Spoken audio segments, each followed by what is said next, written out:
Olá, seja muito bem-vindo, muito bem-vinda ao Pauta 1, o programa que vai te conectar com os principais assuntos do Brasil e do mundo. E nosso assunto de hoje é mulheres e ocupação dos espaços de poder. A população feminina brasileira é cerca de 108 milhões de habitantes. O país ocupa o 94º lugar no Índice Global de Diferenças de Gênero, elaborado pelo Fórum Econômico Mundial. Na política, os dados sobre espaços de poder ocupados por nós são preocupantes. Somos 52% do eleitorado nacional, 33% de mulheres foram candidatas e apenas 17 eleitas em 2022 em todo o país. No judiciário, as mulheres ocupam somente 19% das cortes superiores, apesar de o número de servidoras ser da ordem de 56%. Na iniciativa privada, os números também merecem reflexão. De acordo com o Instituto Datafolha, para 56% dos brasileiros, o número de mulheres hoje em cargos de chefia nas empresas é menor do que deveria. E 60% dizem crer que há menos pessoas negras do que seria adequado nessas posições de liderança. E neste primeiro bloco, nós vamos falar sobre os desafios e barreiras para as mulheres na política. E para isso, nós vamos conversar com a professora associada do Departamento de Ciência Política da Universidade Federal de Minas Gerais, a UFMG, e também coordenadora do Núcleo de Pesquisa sobre a Mulher do Centro de Interesse Feminista e de Gênero, professora Marlise Matos. Seja bem-vinda, professora. Olá, obrigada. Professora, para começar o nosso bate-papo, quando a gente pensa em mulheres na política, a gente tem vários números que mostram a não ocupação de mulheres nesses espaços de poder e tomada de decisão, mas a gente quer entender a raiz desse problema. Onde esse problema se inicia, professora? Eu até gostaria de responder a vocês dizendo que tem uma raiz, um fator determinante, né, um elemento exclusivo que faz com que, de fato, as mulheres estejam não só subrepresentadas, mas praticamente excluídas da política, né, e da política institucional, especialmente a política parlamentar. Mas não existe um único fator, né? Desde processos socializadores, né, onde a gente tem enraizado na nossa história, na nossa cultura, essa divisão, mulheres no espaço privado, homens no espaço público, né? E aí o trabalho produtivo masculino, o trabalho de cuidados reprodutivo feminino, passando desses elementos, né, para os processos de socialização de gênero, até a construção das estruturas de partido, né? Historicamente, as estruturas partidárias são dominadas e controladas pelos homens, chegando nos próprios parlamentos, passando pelo eleitorado, nós temos um conjunto bastante difícil, né, de fatores que interferem nessa exclusão política das mulheres, né? Mas se você me perguntasse hoje, né, sabendo disso, que a exclusão política ela é multideterminada, qual é o principal elemento desses todos que fazem parte dessa corrida de obstáculos, né, que as mulheres são obrigadas a perseguir quando se pretende aí, né, uma eleição, quando saem candidatas? Eu diria que são os partidos políticos.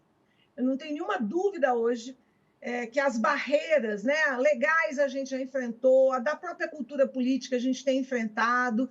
Os partidos políticos são estruturas ainda muito duras, muito masculinizadas, com regras, procedimentos, valores que são basicamente masculinos e brancos, né? Então, as mulheres, as pessoas negras, indígenas, as mulheres trans, as mulheres lésbicas, as mulheres deficientes, todas têm muita dificuldade de dialogar, né, de ser recepcionada com a dignidade que merecem dentro das estruturas dos partidos políticos no Brasil. Olá, professora. Eu gostaria também que a senhora comentasse um pouco sobre se ainda há um senso comum de que mulheres não entendem ou até mesmo não precisam entender sobre política.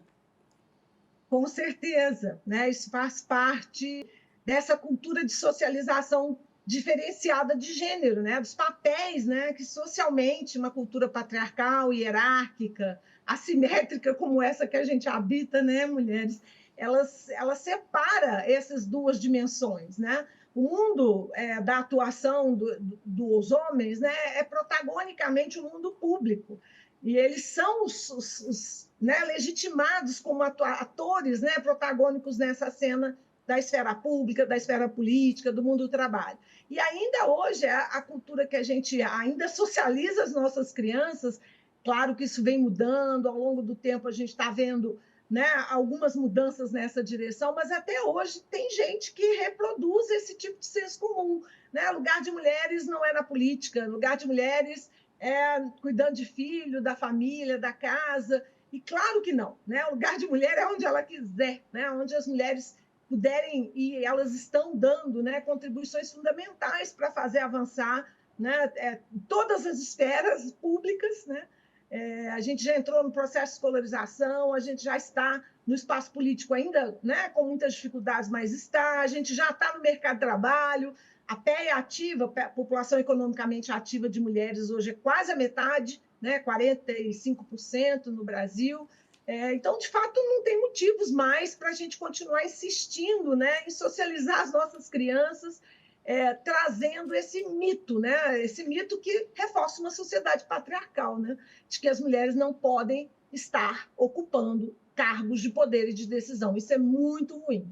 Não faz bem à cultura democrática desse país, né, que a gente continue difundindo ideias e valores como esses. Professora, a senhora mencionou agora há pouco a questão dos partidos políticos ainda serem uma das principais barreiras para essa participação feminina na política. Apesar dos partidos terem que cumprir uma meta, né, a quantidade de candidaturas femininas por eleição, eles conseguem maneiras de burlar essas regras. O que fazer, então, para superar essas barreiras que os próprios partidos impõem e lidar com essa questão das regras não serem obedecidas? Então, eu acho super importante essa pergunta que você está me fazendo, que ela me dá a oportunidade de dar exemplo, sabe? Porque eu não tenho nenhum preconceito contra o sistema político partidário brasileiro, mas a gente precisa entendê-lo, né, da forma como ele funciona, né, de como ele efetivamente impacta, né, no processo eleitoral e nos resultados, né, eleitorais também. Então, quando lá atrás, por exemplo, foi votada e aprovada, né, as cotas de gênero, né, para as mulheres nos espaços de poder, eu vou dar um exemplo. Os próprios partidos, naquele momento dessa discussão, em 1997, os partidos não só aprovaram a cota, mas exigiram que aumentasse o número de cadeiras. Então, se eles aprovaram uma cota de 30% e tinha 100% de cadeiras, o que eles conseguiram para aprovar essa medida afirmativa foi aumentar para 150% o número de cadeiras. Isso, por certo, diluiu o efeito dos 30% de cotas. Tá? Então, isso é um exemplo de como atuam os partidos políticos. A gente conseguiu, finalmente, né, não só a isonomia em relação a não só de cota de candidatura, mas de recurso partidário, financiamento de campanha. Né? O Fundo Especial de Financiamento de Campanha precisa isonomicamente ser distribuído entre homens e mulheres. Então, se tem 30, 35, quem dera, né, tivéssemos 40, 45% de candidaturas de mulheres, teríamos que proporcionalmente ter o mesmo recurso de campanha investido, 30, 35, 40, 45% de recursos. Os partidos não investem esses recursos de fato nas campanhas femininas. Eles até, para prestar conta aos tribunais, né, ao Tribunal Superior Eleitoral, sobretudo, eles entregam os recursos, por exemplo, essa é uma manobra muito comum e muito recorrente, aos 49 do segundo tempo. Está acabando o pleito, falta uma semana para as pessoas irem às urnas votar, aí o dinheiro chega para a campanha de mulheres. E quem é que define como que esse dinheiro chega e onde ele chega? São as lideranças partidárias, são as estruturas partidárias. E um último exemplo que eu acho também importante, assim, a gente, no Brasil, ainda precisa conviver com a situação esdrúxula dos partidos colocarem para cumprir e preencher, finalmente, essas cotas, né, mulheres que não são efetivamente candidatas. Tá? Então, não é incomum, né? A literatura tem chamado de candidaturas laranja, eu não gosto de nomear candidatura laranja, mas é convidar, né, uma pessoa que não está, de fato, na disputa eleitoral, que não tem uma trajetória política, que não vai efetivamente ser eleita, né? Então, o partido coloca nesse percentual irmãs, parentes, amigas, aliadas, conhecidas, né? Para simplesmente ocupar esse espaço, com frequência receber o recurso político e distribuí-lo para as candidaturas dos homens. Então, assim, esses são alguns exemplos de como os partidos políticos no Brasil, e aí eu preciso ser honesta e dizer, de A a Z, tá? Nós não tem aí uma distinção muito, infelizmente, muito clara de ideologia político-partidária, tá? Os partidos continuam sendo dominados, né, pelos homens brancos, né? Então, eles não, mesmo de ideologias as mais amplas, não oferecem as condições de oportunidade para as mulheres se elegerem. Professora, a senhora está falando a respeito das estruturas partidárias, né, que tem essa ação de exclusão dessas mulheres da política, né? Mas a gente sabe também que elas sofrem essa exclusão dentro e fora dos partidos, e aí já no acesso, na tentativa de acesso e de permanência nesses espaços de poder e tomada de decisão. E aí a gente tem hoje uma lei que tipifica esse tipo de violência, de ação contra essas mulheres, né? Contra essas mulheres que buscam estar nesses espaços de poder e tomada de decisão, que é a lei contra a violência política de gênero. Eu queria que a senhora explicasse para a gente o que é essa lei, a importância de se pensar nessa lei, e aí eu vou retomar um trabalho que a senhora já apresentou, e eu já vi a sua apresentação há alguns anos atrás, a respeito das presidentas na América Latina, se eu não me engano, que sofriam essa violência e que tinha esse ponto em comum. A senhora pode falar para a gente, por favor? Então, 2021, né? No começo do segundo semestre de 2021, agosto e setembro, o Brasil promulgou não só uma, mas duas legislações de proteção, né, em termos de violência política. Uma, em geral, que mudou o Código Penal, né, e que incluiu o crime de violência política, especificamente no Código Penal. E a gente teve uma segunda legislação que criou o crime de violência política contra as mulheres. Tá? E é absolutamente necessário, foi fruto de muita luta política, né, de muita pressão das mulheres organizadas, das mulheres, né, que estão nos partidos, que estão se candidatando, que foram eleitas, né, houve muita pressão para que uma legislação dessa natureza eventualmente viesse a ser aprovada no Brasil.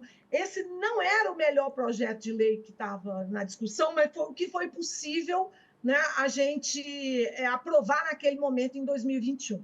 Esse projeto tem algumas falhas, essa lei, né, essas leis têm algumas falhas que eu vou voltar a elas. Mas você lembrava aí, né, a minha pesquisa sobre as presidentas do Cone Sul, né? Eu analisei, na época, as três eram, durante um período de tempo, presidentas ao mesmo tempo, Dilma Rousseff, no Brasil, Michelle Bachelet, né, na Argentina, no Chile, desculpe, e Cristina Kirchner, na Argentina. Né? E é impressionante, a única coisa que eu fiz foi jogar os nomes dessas mulheres, né? Presidenta Dilma, presidenta Bachelet, presidenta Kirchner, e olhar os memes, as piadinhas, as charges, as capas de revista. Tá? É assustador ver o tratamento, né, que essas mulheres recebem desses campos, né, digitais na internet. Então, tem charge, tem bonecos, tem, né, assim, são horrorosos, uma discussão horrível sobre o aspecto físico, estético delas, né, o corpo delas. É muito impressionante ver a forma desrespeitosa com a qual elas são tratadas, uma tentativa permanente de silenciamento, imagens com a boca delas costurada, idêntica para as três presidentas. É muito assustador ver isso. Né? Você tem imagens, inclusive, parece que saíram da mesma fonte, porque são tão parecidas que é muito, muito assustador. Né? A secundarização dessas mulheres políticas. Né? Então, a Lula, o Lula que apoiou a Dilma, então a eleição da Dilma não é da Dilma, é alguma coisa apoiada pelo Lula. Então, elas estão sempre em segunda posição, né? A mesma coisa com a Michelle Bachelet, a mesma coisa, né, com a Cristina Kirchner. Então, assim, as tentativas de aniquilamento, fotografias, né, delas sendo enforcadas, né, sendo as tentativas de assassinato. Então, são imagens que são assim, beiram grotesco e circulam livremente pela internet, né? Outras que eu achei muito assustadoras, a animalização dessas mulheres. Elas são comparadas a animais, né? Você tem imagens que misturam cobra com a figura de uma presidenta, anta com a figura de uma presidenta, sabe? Assim, demonização, né? As figuras delas também de forma demoníaca ou como bruxas sendo apresentadas. Então, assim, isso foi lá atrás, sabe? Assim, essa pesquisa eu desenvolvi em 2014 e 2015, né? E a gente teve o golpe, né, que depôs legitimamente a presidenta Dilma, que então, durante o segundo mandato da campanha eleitoral dela, ela teve figuras e adesivos espalhados pelo Brasil inteiro que simulavam uma bomba de gasolina, o estupro, tá? Da Dilma Rousseff. É uma imagem com a presidenta com as pernas abertas, claramente, né, intencionalmente produzida para dar isso, que as pessoas colocavam a bomba de gasolina para simular, né, um estupro. Então, assim, daí, né, para coisas bem, bem mais agressivas e violentas, desrespeitosas, deslegitimadoras, né, que é muito grave. E hoje, assim, infelizmente, nada disso melhorou de 2016 para cá, pelo contrário, né? Com essa chegada ao poder da extrema-direita no mundo e também aqui no Brasil, essas redes, né, de produzir, né, violência orquestrada, violência intencional, especialmente contra esses alvos que eles entendem que são os mais ameaçadores, é por isso que essas pessoas são especialmente perseguidas, né? Essa escalada foi muito assustadora. Então, a gente chegou em 2021 com a necessidade, né, de criar uma legislação para tentar minimamente coibir, né, essa escalada da violência política contra as mulheres no Brasil. E eu só, para não me estender muito, queria chamar a atenção que é necessário que a gente tenha uma visão e uma perspectiva interseccional dessa violência, né? As mulheres sofrem violência de uma forma generalizada. Mas as mulheres trans, por exemplo, Érica Hilton, né, Duda Salabert, as mulheres indígenas, Célia Chacriabá, né, as que se elegeu, Joênia Wapichana, que foi a primeira a ser eleita, né, Juliana Cardoso, essas têm sofrido muito, mulheres negras, né, muitas, inclusive, desistem dos mandatos, né, por conta da absurda violência que estão submetidas depois de eleitas, durante, né, a sua candidatura, e, infelizmente, a violência política contra as mulheres começa, mais uma vez, dentro das estruturas partidárias. Professora, é importante você citar esses vários exemplos de hostilidade e de violência mesmo, né, que essas mulheres precisam enfrentar, mas para além da violência que elas enfrentam no ambiente externo, é também importante a gente destacar a violência que elas sofrem pelos próprios colegas, de inúmeras formas, né, como, por exemplo, tentativa de silenciamento, falar sobre a vida privada delas, inúmeras interrupções. Queria que a senhora comentasse como que essas atitudes de silenciamento, de questionar, de comparar, como que esse tipo de ação, que também é uma forma de violência, impacta as ações práticas que essas mulheres estão tentando colocar em ação, mas que por uma série de motivos derivadas desse machismo, né, que também entra nesses espaços políticos, como que as ações práticas delas podem ser afetadas? Olha, é muito bacana a pergunta que você está fazendo, te agradeço essa oportunidade, porque eu acho que a gente teve um movimento no mundo, né, e também especificamente aqui na América Latina e no Brasil, foi de pressão do sistema político para a entrada disso que a gente considera os outsiders, né, aquelas pessoas que não pertencem, com muitas aspas, ao sistema político, né? Então, as mulheres, as pessoas negras, as pessoas indígenas com deficiência. Então, há uma manutenção do privilégio branco masculino do poder, né? Que é de maneira muito feroz, né? Ciosamente mantida, tá? E essas formas que às vezes a gente não vê como sendo violência e às vezes são muito sutis, né? Eu me lembro de uma entrevista com o João Moraes quando eu fiz lá em 2006, uma das primeiras pesquisas sobre mulheres na política, e ela me dizia o seguinte: Marlise, quando eu entro na tribuna, acabamos de ver uma imagem de uma deputada federal tomando a palavra, os homens e o plenário, que maioria, né, imensa maioria, 80%, 82% são homens, eles viram de costas para mim, eles não me ouvem. Então, assim, é muito escandaloso, né? A desqualificação. Não é só uma desatenção, são atitudes que vão sendo somadas, né? Que no cotidiano da vida dessas mulheres ocupam o papel, né? Que é de realmente alijá-las, separá-las, né? Excluí-las do espaço político, né? E minar a capacidade de ação e de protagonismo político dessas mulheres. É muito difícil ser submetida a esse tipo de recepção, de acolhimento e de tratamento cotidianamente. A gente não está falando aqui de atitudes esporádicas, tá?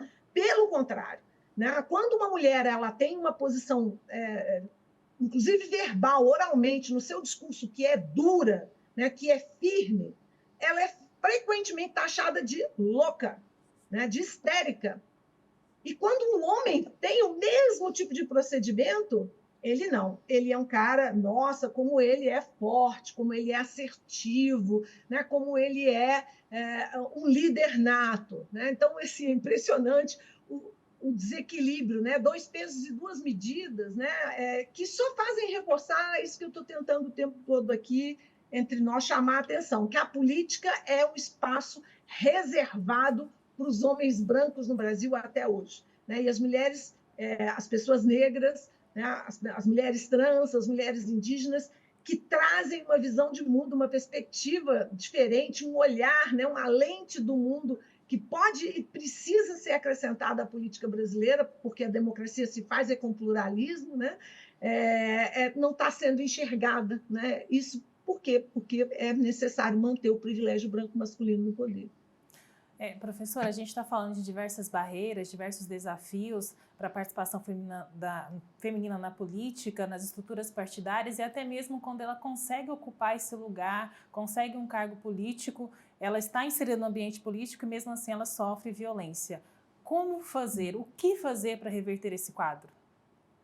Olha, primeira coisa, a gente precisa estranhar que a política seja exercida por homens brancos, né, gente? Não é uma coisa da natureza. Isso foi socialmente produzido, isso foi politicamente produzido, intencionalmente isso é produzido no país, é reproduzido no Brasil. Então, o primeiro passo é esse, a gente fazer debates como esse, né? Nós estamos no mês das mulheres, no próximo ao Dia Internacional da Mulher. Então, é necessário que esse debate seja feito publicamente. Né? As mulheres brasileiras são 52% da população desse país e elas não estão nos espaços de poder. Esse ano, inclusive, nós vamos fazer novas eleições, né? Eleições municipais. E eu vou dizer para vocês uma coisa que realmente me assusta muito e continua me assustando. Assim. A porta de entrada, normalmente, para o sistema político, eletivo, são os municípios, é o poder local. Né? E nós temos no Brasil hoje dados do Instituto Alzira, que fez um censo das mulheres prefeitas no Brasil e das vereadoras, nós temos 88% dos municípios brasileiros comandados por homens. E apenas 12% dos municípios brasileiros têm uma mulher prefeita. Então, assim, isso é muito grave no Brasil. Né? Estou dizendo a vocês que 88% das decisões tomadas nos municípios brasileiros é na cabeça, pela perspectiva, pelo olhar, pela visão de mundo masculina, quase sempre branca. Tá? As mulheres negras são 28% da população brasileira e elas só estão em 4% das prefeituras desse país. Dos mais de 5.560 e poucos municípios que nós temos, são pouquíssimas mulheres e pouquíssimas mulheres negras. Então, isso não é uma realidade que é natural. Então, nós precisamos primeiro desnaturalizar isso, entender que isso é fruto de um processo histórico. Sim, claro, temos uma história, né, de manutenção desse poder branco masculino no Brasil, mas nós precisamos também não só debater e discutir, mas apoiar, criar uma rede de apoios. Sabe? Assim, as pessoas precisam entender que a democracia ela é um tipo de sistema de regime político que exige pluralismo. Tá? A diversidade é constitutiva do jogo democrático. Então, não é democrático que a gente tenha 88% de homens na frente dos municípios no Brasil. Não é democrático que 98%, 92% das câmaras, das assembleias legislativas sejam constituídas por homens. Isso não é uma democracia. Né? Isso é uma democracia exercida no masculino. E nós precisamos de uma democracia realmente plural, inclusiva. Né? Então, temos que discutir isso, temos que apoiar candidaturas de mulheres. Né? E aí eu não estou falando de espectro ideológico, gente. Assim, todas as mulheres têm o direito político a se eleger. Né? A gente conquistou o sufrágio em 1932, e o sufrágio tem duas dimensões: o direito de votar, né? Que é a capacidade ativa, e a capacidade passiva, que é o direito de se eleger. Esse país deve às mulheres brasileiras, até hoje, em 2024, o direito delas se elegerem, né? Com a dignidade, com o reconhecimento, sem sofrer violência política, sem serem mal reconhecidas ou, né, maltratadas ou agredidas e violentadas dentro das próprias estruturas partidárias. Então, as pessoas precisam entender que é nesse ar rarefeito que as candidaturas de mulheres estão se colocando na disputa. E outro mito que eu quero desmontar é esse de que as mulheres não querem saber da política. As mulheres querem sim. Quando a gente olha os dados de candidaturas, é uma tendência crescente de mulheres se candidatando na política. Só que o sistema é tão opressor, ele é tão voltado para a manutenção desse status quo, do homem branco masculino, do poder no masculino, do poder masculino patriarcal e branco, que as mulheres são excluídas, elas são ejetadas, elas são expulsas desse espaço. Então, nós precisamos discutir sobre isso. Eu acabei de orientar no final do ano passado uma tese de doutorado em que a minha pesquisadora orientando, a Mariana Cockles, até saiu uma notícia na UFMG sobre isso, ela investigou durante 2000 a 2020 todas as prefeituras do Brasil e chegou à conclusão que as mulheres prefeitas, né, aí a gente olhou duas áreas setoriais de políticas, saúde e saneamento. Saneamento, a gente conseguiu ver diferenças entre homens e mulheres prefeitos, mas em saúde, gente, a eficácia das mulheres prefeitas, os resultados de saúde, por vários indicadores, ela construiu um índice super complexo, composto, né, de vários indicadores, e as mulheres têm um desempenho sempre superior nas políticas sociais. Isso reforça o que a literatura internacional já identificou em todo mundo, que as mulheres estão preocupadas com questões que são absolutamente fundamentais para a vida de cada uma de nós aqui, e cada um que é brasileiro. Educação, saúde, combate e enfrentamento às desigualdades, saneamento básico, sabe? Assim, é impressionante. Essa é a pauta, né, dos mandatos femininos. Professora, isso precisa ser valorizado, porque são esses os desafios que nós temos que enfrentar no Brasil mesmo. Professora, sempre bom tê-la aqui, sempre bom ouvi-la, um prazer sempre te ouvir, falar sobre as suas pesquisas. Quero agradecer a sua participação e convidá-la para estar conosco aqui mais vezes. Muito obrigada. Eu agradeço, gente, pela oportunidade, quero desejar um super abraço para todo mundo aí, é um prazer sempre estar aqui. Me convidem que eu sempre voltarei, vai ser sempre uma honra. Muito obrigada. Pode deixar, vamos convidar sim, professora. E você aí que acompanha o Pauta, fique ligado que logo, logo a gente fala sobre liderança de mulheres, só que na iniciativa privada. Fique ligado.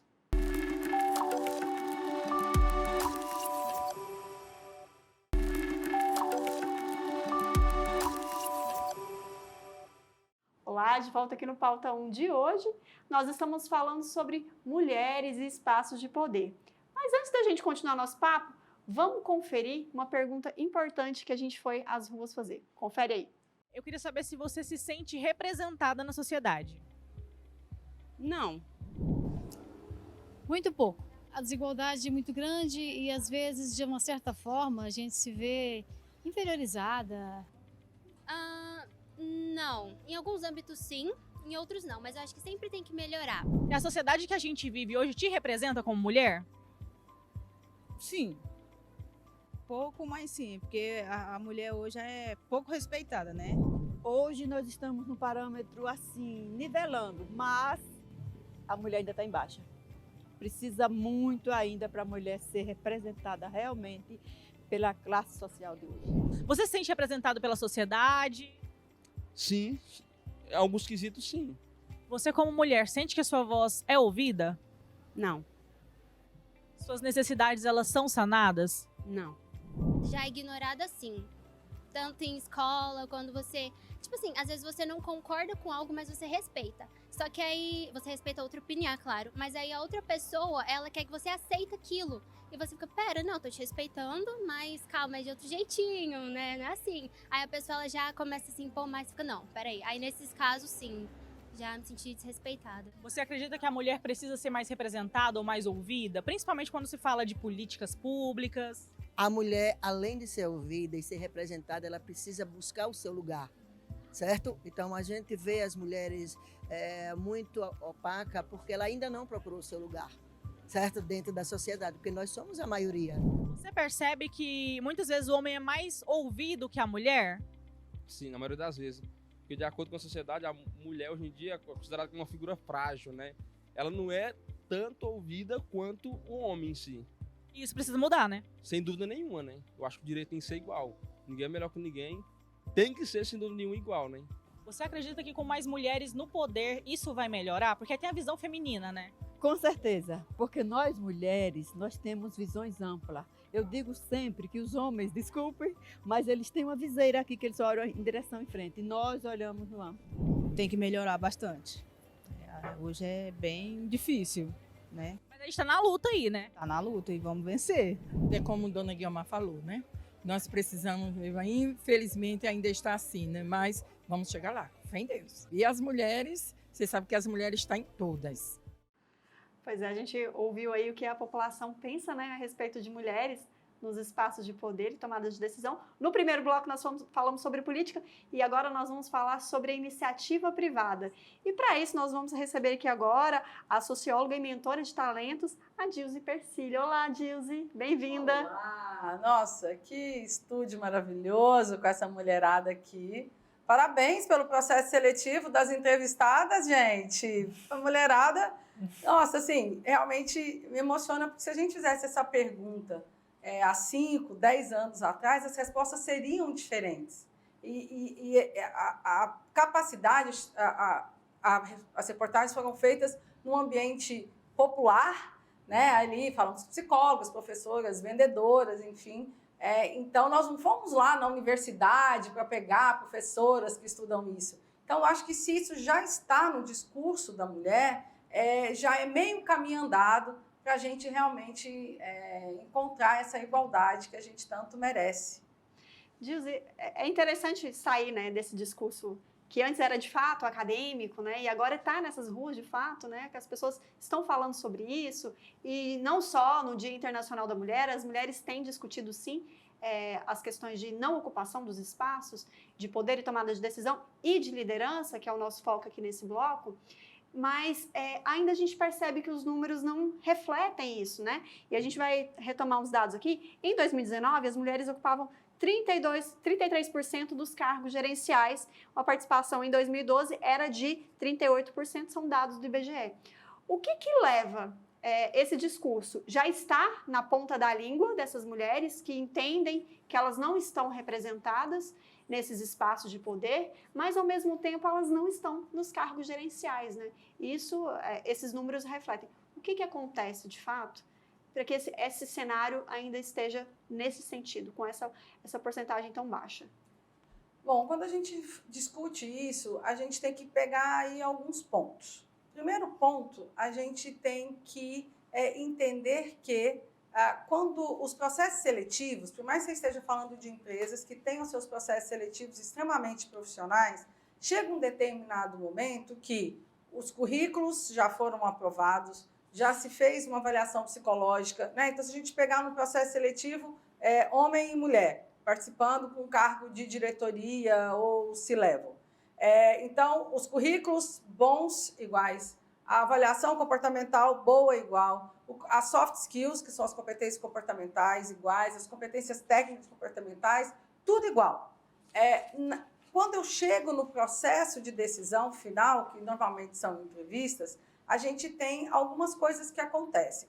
A primeira delas é o que a gente chama de vieses inconscientes. Vieses inconscientes são aquelas percepções que a gente tem que a gente nem sabe que a gente tem. Então, um viés inconsciente do líder, que como eu vou tendo esse círculo vicioso, né? Então, quanto menos mulheres eu tenho nos cargos de liderança, menos mulheres entram nos cargos de liderança. Por quê? Porque aquele cara que está lá no cargo de liderança, com competência, com justiça de estar ali, não estamos dizendo que não, mas qual que é a tendência dele? Na hora que chega na decisão subjetiva, que é aquela final das entrevistas com as duas pessoas super aderentes ao cargo, a tendência é a gente, e nós, por exemplo, você como gestor aqui, provavelmente na hora de contratar, se tiver um homem e uma mulher ali em igualdade de condições, aí você vai falar, poxa, acho que vou contratar essa mulher aqui. Por quê? Porque é legal, a gente é gregário, então isso faz sentido. Então, a gente tem isso. E na hora dessa decisão subjetiva, aquele líder, aquele diretor, vai falar assim, não, eu acho que eu vou num homem, porque se eu sou um bom diretor, esse cara que é homem, branco, das melhores faculdades, enfim, ele com certeza será um líder melhor. Então, é o que a gente chama de um teto de vidro.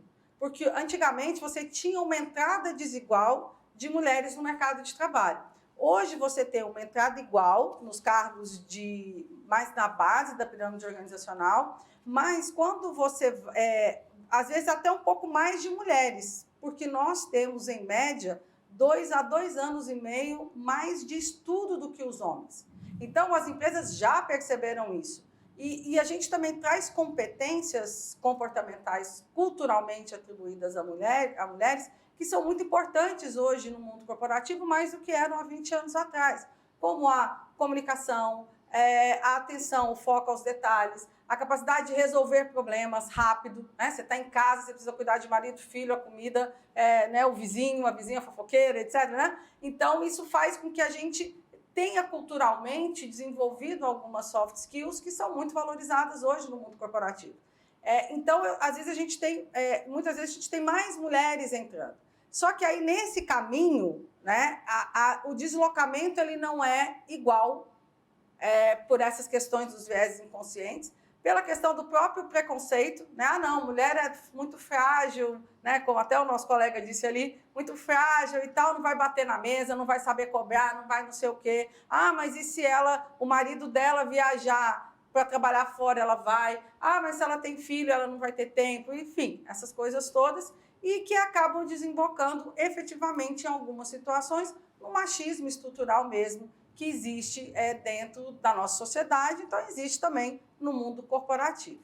Um outro ponto que é importante que tem a ver com a nossa jornada profissional. Como a gente tem, né, na época da pandemia, se falou muito home office, né, e mulher office. Então, o home office ele era diferente, porque para o homem office ele entrava no escritório, fechava a porta e era um ambiente de trabalho lá. A mulher office, ela tinha que cuidar de marido, de filho, da comida, porque mesmo se ela tinha alguém para ajudar ela em casa, a pessoa não podia ir por conta da pandemia, enfim. Então, o que acontece? A nossa jornada profissional, ela sofre mais interrupções do que a jornada dos homens, pelas outras atividades sociais que as mulheres acabam tendo na construção da sua vida pessoal. Então, eu vejo esses pontos, né? E um outro ponto que eu acho muito importante também, que é a característica da mulher de se tornar empreendedora. A gente aqui no Brasil, mais do que em outros países, a gente empreende muito mais por necessidade do que por vocação. E aí aquela mulher que muitas vezes está em casa, e aí os filhos já cresceram, precisa melhorar o orçamento de casa, ela começa a fazer uma comida, ela começa a trançar um cabelo, e aí ela acaba criando um empreendimento e como a gente tem dentro do mundo corporativo algumas regrinhas que atrapalham, então, por exemplo, eu tenho um filho pequeno, o horário do trabalho não combina com o horário de levar e buscar o meu filho. E aí, como que eu faço, se eu não tenho uma rede de apoio? Então, às vezes, ela opta em empreender. Então, eu acho esses 3 pontos que, para mim, elucidam mais sobre essa questão de não termos tantas mulheres em cargos de liderança hoje. O único que não é válido é a falta de competência. Dilzi, um pouquinho nesse sentido, mas dando um passo atrás, digamos assim, nós estamos falando de mulheres, mas eu queria que você comentasse um pouco sobre meninas. É importante a gente pensar que meninas, desde a sua infância, não são estimuladas a serem líderes. Muitas vezes, quando a gente está ali, né, pequenininha, eu não me lembro de alguém ter me falado que eu poderia sonhar em ser chefe de alguma coisa, ou ser líder, ou até mesmo empreender. Mas eu me lembro de ser estimulada a ser, eu posso ser professora, eu posso ser enfermeira, eu posso ser várias coisas que são aptas também, são boas opções, mas eu não me lembro de ninguém me estimulando a ser líder. Então, talvez a gente pensar nesse momento, nos discursos que essas meninas ouvem, também faz diferença? Com certeza. E no momento, hoje você tem, quando a gente fala da nossa sociedade, especificamente do mundo corporativo, a gente não pode deixar de citar a questão das gerações, né? Que são as idades. As idades das pessoas, elas determinam um pouco os conceitos, os valores, etc. Então, a primeira geração que nós tivemos de mulheres que trabalharam fora foram a geração X, digamos assim. Eu sou geração X, então, por exemplo, mulheres da minha idade já trabalhavam fora e tiveram seus filhos e já trabalhavam fora. E não em cargos de liderança. Então, até a visão que a menina tem em casa é de um trabalho mais operacional e, às vezes, muito sofrido e talvez sem propósito. Então, isso aí deixaria ela um pouco mais acanhada nessa questão de liderança. Tem várias pesquisas que eles fazem. Então, por exemplo, quem é o piloto de avião?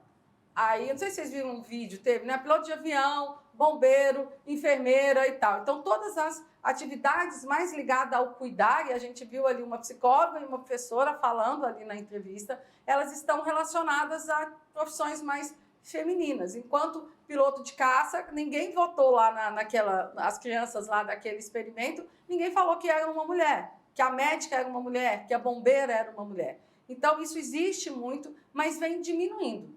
Porque hoje você tem essa mulher que trabalha fora, seja da minha geração ou da geração logo depois da minha, né? As que estão aí com seus 35, né? Geração Y, elas estão em cargos de liderança, elas estão poderosas, mais do que empoderadas, poderosas, como a gente está vendo aqui nesse estúdio, e elas vão passar isso para as crianças. E, além disso, tem algo muito bom. Por mais que a gente discuta a influência das redes sociais, o fato de você poder ter boas referências, que não só da onde a gente consegue enxergar, mas então quando você vê uma Michelle Obama, quando você vê uma Viola Davis, quando você vê que quem descobriu o DNA do vírus da Covid foi uma mulher e tal. Então, as meninas, elas se sentem cada vez mais encorajadas a assumir cargos de liderança. Porque na minha época, não sou da geração de vocês, sou de uma geração anterior, na minha geração e na geração da minha mãe, a mulher era talhada para casar. Na minha já não era mais assim, mas também a gente tinha um certo espaço.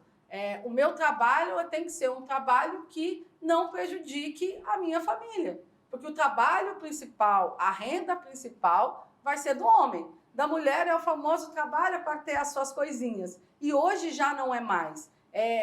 Hoje a gente já tem meninas, filhas de mulheres que são líderes, que são empresárias. Então, elas crescem com uma outra perspectiva e, se elas são conectadas a bons exemplos, elas já vão se perceber líderes muito cedo. Hoje as meninas têm mais inspiração, né, gente, para seguir em frente. Dilzi, você citou para a gente 3 pontos, 3 obstáculos, né, que a mulher enfrenta para conseguir ocupar esses cargos de liderança. Mas quando ela consegue, quando ela alcança lá o cargo de liderança, um cargo de chefia, não muda muita coisa, né? Ainda tem muitos desafios, muitas barreiras. O que acontece com essa mulher quando ela alcança esse cargo de liderança?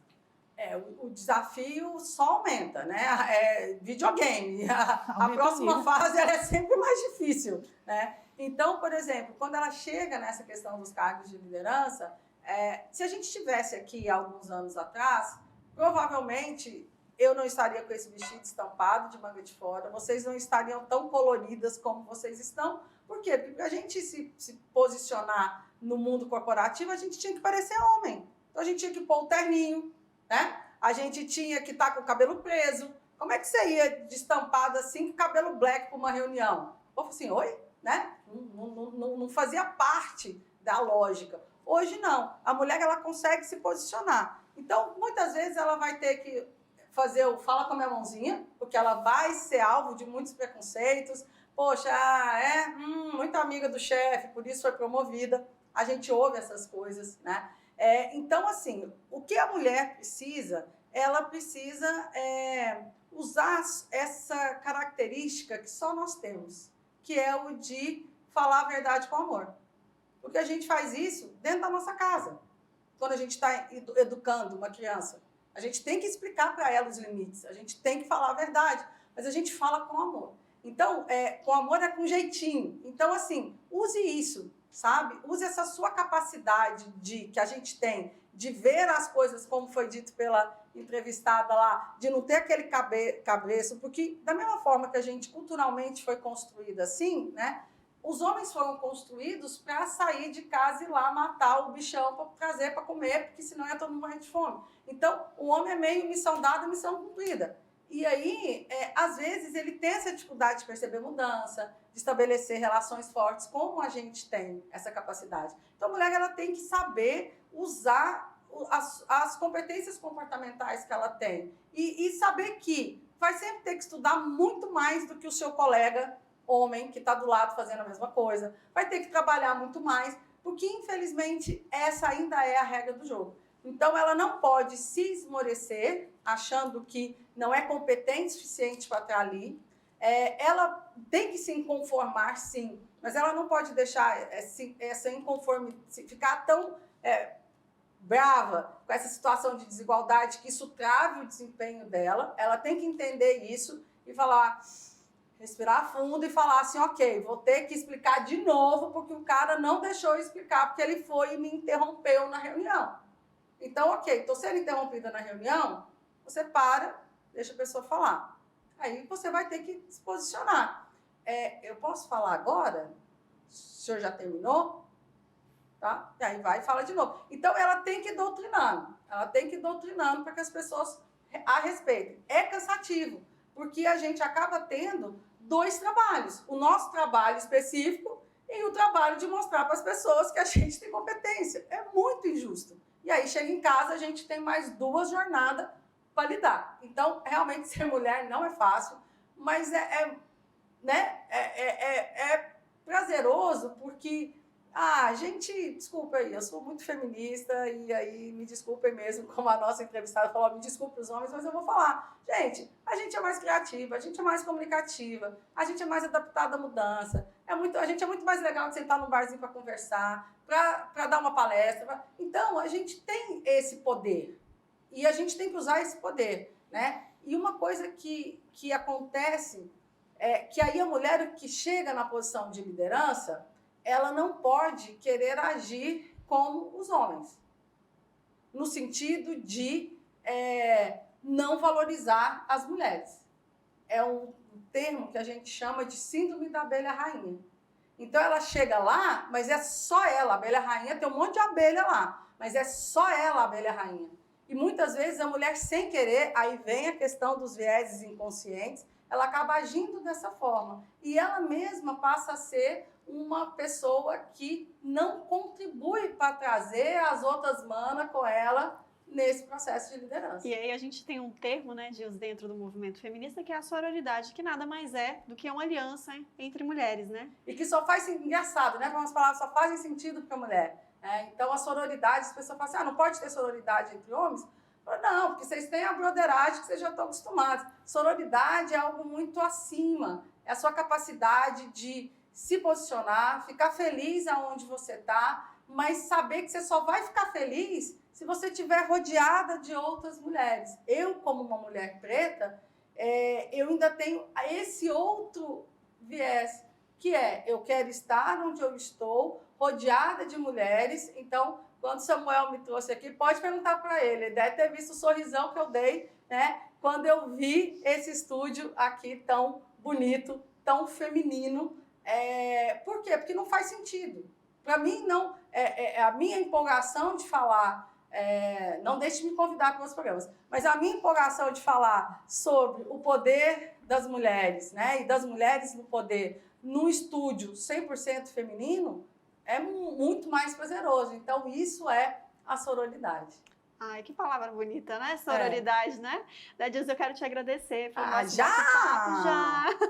Infelizmente, mas fique ligado que a Dilza vai voltar aqui para nossa programação, com certeza. Com Muito certeza, obrigada. pede aí, gente, para eu voltar. Muito obrigada, Dilza. A gente conversou com a Dilza, né? Com a Dilza Persílio, que falou pra gente sobre a liderança na iniciativa privada. Fique ligado aí na programação da Sagres, a gente volta logo mais. Até mais!